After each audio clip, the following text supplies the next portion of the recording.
Excuse me, Mr. Banker. My first rental is going really, really well. Could I get another one? Sure, why not? Let's get you another rental. Okay, but like we'd kind of like to pay $0 for it. All right, let me just check the computer. Boop, boop, boop, boop, boop. You're good to go. $0 for your next rental. What's up, gang? Adam here from Get Ahead Financing.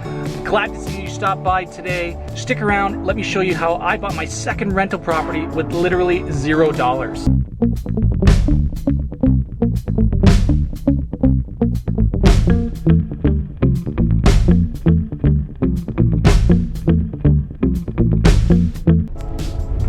Hey guys, welcome back. It's Adam here from Get Ahead Financing. Thank you for tuning in. If you haven't been here before, please give me a like and subscribe if this brings you any value. If it doesn't, just go on and find another video that gives you more value. Yep, no joke. I bought my second rental property. It literally cost me $0. It was incredible. So it's a very simple concept here, but if you are familiar with some of the terms, it's cash out refi or cash out refinance. In Canada, it could be called like a HELOC, which is like a home equity line of credit, and other terms similar to that. So this is not clickbait.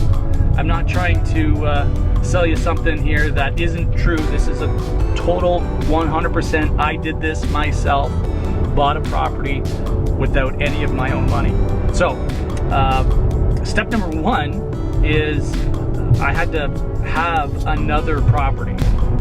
So for this process to actually work and for you to take advantage of this type of situation and buy a property with no money of your own, you need to actually have another property to borrow against. So that's really the only catch. So unfortunately, if you don't have a rental property or property of your own, then this might not be the video for you. Now, if you do have a property or another rental, then stick around. This one is actually going to be helpful for you. If you don't have a property yet at all or rental property, you should go to my other video. I'll try to leave a video right about here where I talked about how I got my first property. And it's pretty interesting because actually I'm a real estate agent, been a real estate agent for about 15 years. I wasn't interested in buying a rental property until, and I explain it in this video, until this situation came about. It was just a disaster of a house. This guy was smoking in it like crazy. Anyway, long story short, I basically had to buy it from him because I put a furnace in it for him, and I cut some trees down in his backyard because they fell on the hydro lines. Anyway, it was just it wasn't a braggable story by any means, and I was kind of ashamed that I had to buy it just to get out of the situation I got myself into. That is America over there, and I am in Canada right now. So this is the Twin Bridges, and those two bridges carry Americans and Canadians back and forth. But right now it is just crickets. There's one truck going over there right now. But look how close we are. Like, those buildings over there are the United States of America. See those buildings over there? Zoom right in. That's America over there. Crazy. You could probably hit them with a 9-iron. Oh, that's too close. Okay, so rental number one got cleaned up, repainted, scrubbed clean, ducts cleaned, new furnace. Basically got this guy just out of the house. Was a bad situation, and the house turned out actually looking like a completely brand new house with that little bit of work. It was a lot of time, and it was a lot of effort and a little bit of money. It was about $4,000 for the furnace. It was about $2,700 for the cleanup and painting of the house. Another $1,500 in retrimming the house, and another $1,500 in taking some trees in his backyard down that were hanging on his hydro. So all in all, that's about $9,700 in total renovation costs on this property. The other update was I got a great couple, young couple, to move in He's actually a carpenter, so he did the trimming for me in the house, which is great. And they helped paint the house as well. They have been unbelievable, so just an incredible story regarding, you know, your first rental property that I didn't really want, and then finding these guys who are just amazing. Also finding a couple other groups of people that I wish I had other properties during this first process. So it gave me it left a really good taste in my mouth to go and find more rental properties. So when the house was all renovated and I got the new tenants into the property, I went and had the house appraised. And this is the big catch when you're trying to do one of these home equity lines of credit or cash out refis, is an appraiser comes through your home, appraises the property for what it would currently sell for. You then lessen that amount by what you purchased the house for, in regards to the mortgage that's on the home, and what's left over is your total equity. Now, most banks, where I'm from Canada, so the banks here said you cannot lend more than 80% of the appraised value of the home. So it seems complicated explaining this to you right now, so let me break it down with a little whiteboard here. Hang on. Okay, so I got my kid's little whiteboard here. Let me see if I can explain this to you here properly. So we have the rental number 1 appraised at $137,000. So after I did my renovations to the property, the appraiser valued the property at $137,000. Now, I bought the home for $100,000 and I put a $20,000 deposit down, or down payment down, on the mortgage. So my mortgage was going to be $80,000. So to figure out the LTV, or the loan to value, the banks will not lend to you more than 80% of the value of that appraised value. So we have the appraised value, 80% of that appraised value turns out to be $109,600. So the potential total equity that I have in rental number 1 is $109,600. But yes, I do have a mortgage on the property. So the difference of the potential total equity and my mortgage, which is $80,000, gives me the difference, which is $29,600, which is the amount of the HELOC in Canada. That stands for Home Equity Line of Credit. In the States, it would be your cash out refi amount. So that is how they figured out how much money I have in equity in rental number 1. And then they allow me to take that money, that $29,600 out, to then go buy another property if I wanted to. Okay, so breakdown number 2, we need to realize, okay, I have $29,600 of potential money I can use to buy another property. How much does that afford me? So let me break that down for you here. So rental number 2 search.